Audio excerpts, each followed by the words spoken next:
रात का समय है, रास्ता एकदम सुनसान है और रास्ते पे एक कंकाल का सर पड़ा होता है। बगल में नींबू मिर्चा भी होता है और एक गाड़ी आ रही होती है, उसमें रमेश बैठा होता है और रमेश को दिखता नहीं है। रमेश गाड़ी का पहिया उस कंकाल के ऊपर चढ़ा देता है और निकल जाता है। कंकाल बिखर जाता है, कंकाल में से एक आत्मा बाहर आती है। कितने सालों बाद मैं बाहर आई हूँ, अब मैं उस इंसान के अंदर रहूंगी। ये बोल के आत्मा गायब हो जाती है और रमेश अपने घर में बैठा होता है और पत्नी भी होती है। पत्नी बोलती है, ए जी, आज का दिन कैसा था आपका?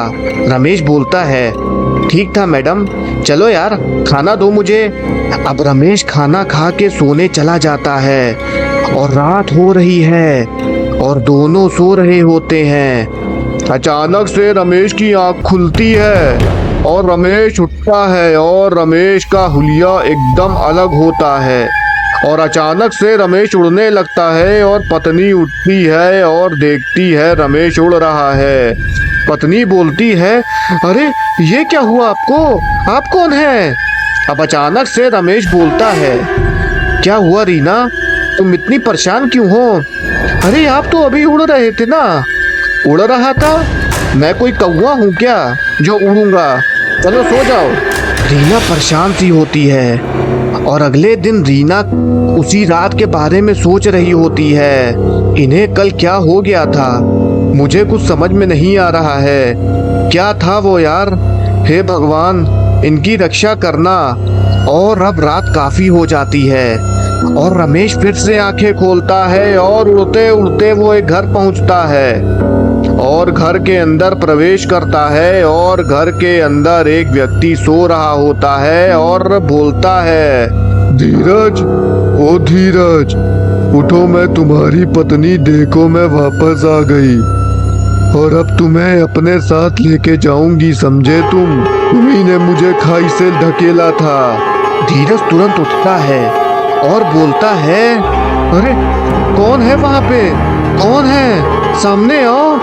कमरे में कोई नहीं होता है, धीरज डरा हुआ होता है। और अगले दिन रमेश किसी से अकेले में बात कर रहा होता है और रीना सुन रही होती है। तुम कब आओगी?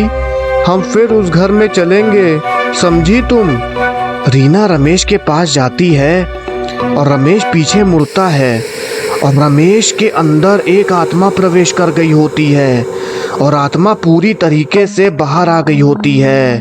रीना बोलती है, अरे तुम कौन हो? मेरे पति कहाँ है? कौन पति? मैं हूँ मैं। उसे जब तक नहीं मार देती तब तक मुझे मुक्ति नहीं मिलेगी। उसे ले आ, समझी तू? मेरा बदला पूरा होने के बाद मैं तेरे पति को छोड़ दूंगी। रमेश रीना के पीछे खड़ा होता है और बोलता है, अरे रीना, क्या हुआ तुम्हें? तुम इतने परेशान क्यों हो यार? अरे तुम तो वहां थे ना।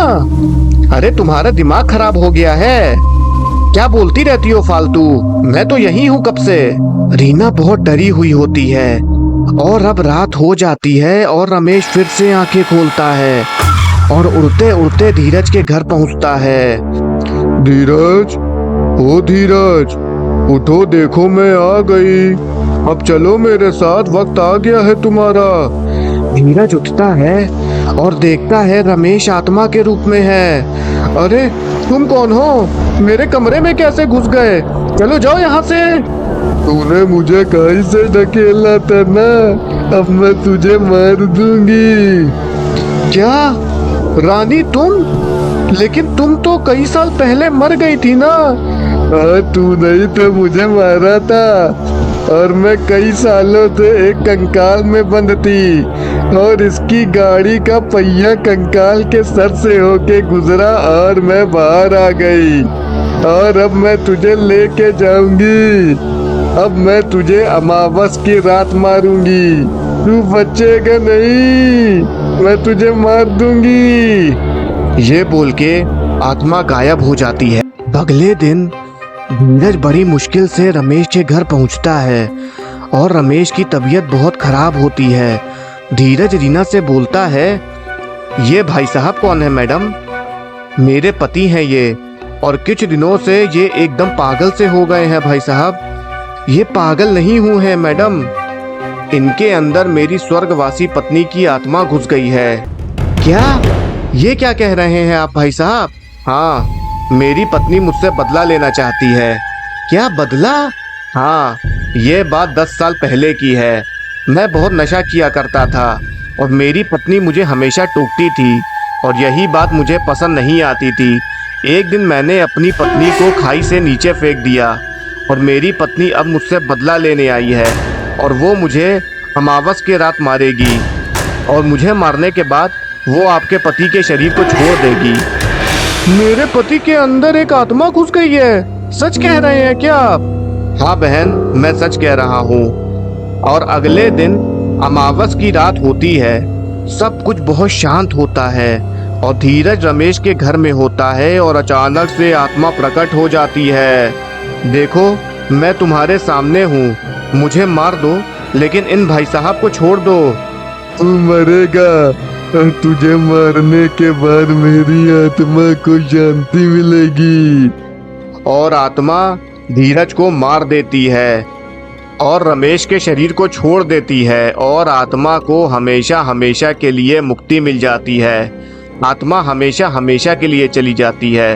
तो दोस्तों, यही पूरी कहानी थी। अगर आपको कहानी पसंद आई हो तो चैनल सब्सक्राइब करें। धन्यवाद।